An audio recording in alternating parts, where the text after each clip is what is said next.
Ja, skal jeg lige indrømme, jeg forstår selvfølgelig ikke bosnisk, men der har vi ganske givet nogle seere, der gør. Derfor stillheden. Mangler der 4,5 af første halvleg i Skjern Bank Arena. 15-12 Danmark. Mikkel Hansen takler godt. Nødsbo også.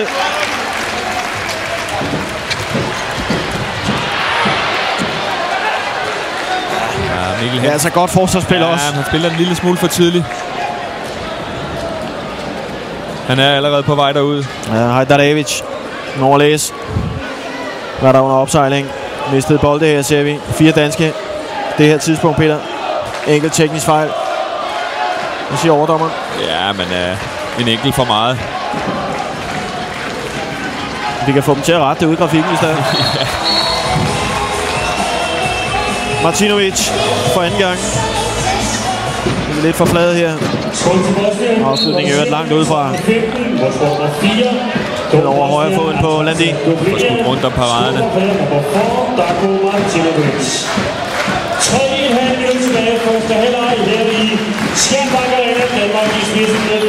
Stadig Mikkel Hansen. Mogensen. Bosen. Ingen scoring for Lasse Bosen endnu. Sluppet godt her. Samgør Lasse Bosen. Og gevind fra Jesper Nødsbo. Godt spillet ind. Vi har kørt de her franske kryds, hvor man forsøger at få sat Lasse Bosen i scenen. Nødsbo og Lindberg. Uden for billedet her ser vi lige afslutningen eller afleveringen fra Bosen. Ja, Bosen får den over i venstre hånd og får den afleveret ind til Nødsbo. Og så dejlig kugleleje i håndledet der på Nødsbo.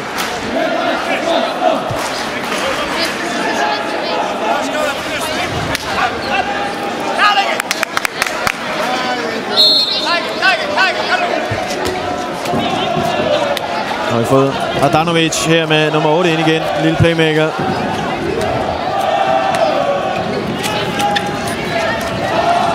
Terzic her med 14. Martinovic. Godt fuldt med over Mikkel Hansen.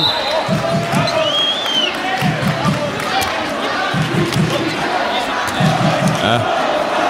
Det er jo også en af de her ting ved det forsvar. Baksene, de følger angrebsbaksene ind over midten. Sørg for, at der bliver taklet helt i bund. Lemmerne, Landin læser. Mikkel Hansen, ny god aflevering. Ej, hvor er det skønt. Dejligt dansk kontraspil.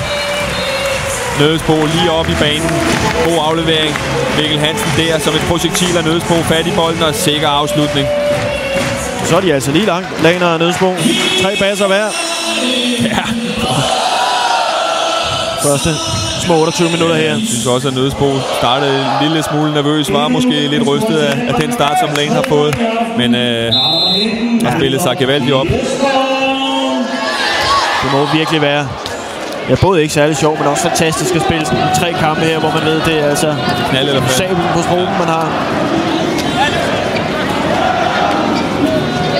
Torsten Land, der jo har luftet et muligt landsholdsstop, hvis han ikke bliver udtaget den her gang, så vil det være 5. slutrunde i streg. Jeg selvfølgelig ikke håber, det går så galt. Og Thomas Mogensen var rigtig godt fat i Armandic. Får 2 minutter Mogensen. Udvisning Danmark, 2 minutter suspension. Danmark player number 2, Thomas Mogensen.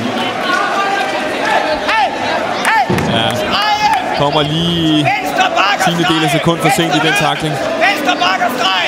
Venstre bakkerstreg må ikke afslutte! Venstre bakkerstreg må ikke afslutte. Det vil sige Tolomanovic.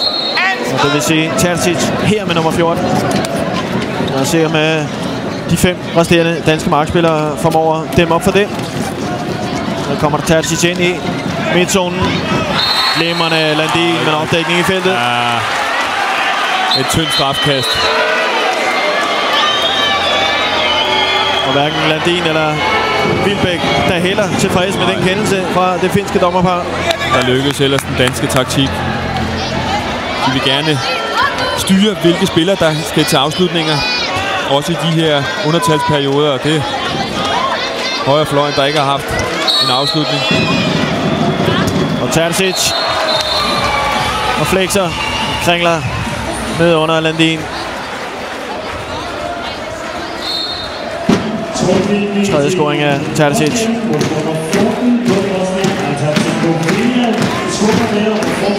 Og dansk undertal. Første halvleg ud her. Nødes på Jesper Jensen, Bosen, Lindberg og Mikkel Hansen, som de vælger at tage ud. Bosnierne forstår man godt. Det er sat op der. Ikke desto mindre. Må der holde. Han skal bare have den, så er der mål. Og selvfølgelig ikke hjem her, Mikkel Hansen. Og så har vi en situation her. Jesper Jensen tager sig til hovedet og falder til gulvet. Ja, han fik simpelthen bolden og hånden lige op i hovedet. Får vi den igen. Det er bang. Vi mangler lige at høre efter på den her seneste målscorer. Han har scoret 4 her i første halvleg. Han har nummer 18. Så ser vi scoring her. Mikkel Hansen får endda et fur ned mod mållinjen. Meget spids vinkel. Dansk topscorer nu, Mikkel Hansen. Kom altså først ind, da der var spillet 17-18 minutter. Bosen bliver pareret af Todomanovic. Sidste 15 sekunder. 15 sekunder tilbage i første halvleg. Skjern Bank Arena. Ja, skal de slippe den. Skal det gå stærkt. Og vi 8 sekunder. Bosen får for meget plads, så Banovic får nallerne på. Og en første halvleg. Peter Brun Jørgensen med en tæt kamp, men slutter altså med dansk rigtig stærkt spil. 18-14-føring. Ja, jeg synes, at vi får en lille smule bedre fat i slutningen. Og det gør så også, at vi rent angrebsmæssigt kan spille lidt mere frigjort. Og så har vi fået en Mikkel Hansen, som er rigtig godt skydende, virkelig godt i gang. Og hvis du lige skal evaluere lidt på det, han vil, Wilbæk, inden her. Jamen altså, det er jo forsvarsmæssigt, de her høje backs, de var meget, meget høje lige fra begyndelsen. Så får vi lige lidt statistik. Og ja. Flotte dansk scoringprocenter, 62. De ligger fornuftigt. Selvom vi også i perioder har set nogle store misbrugte chancer.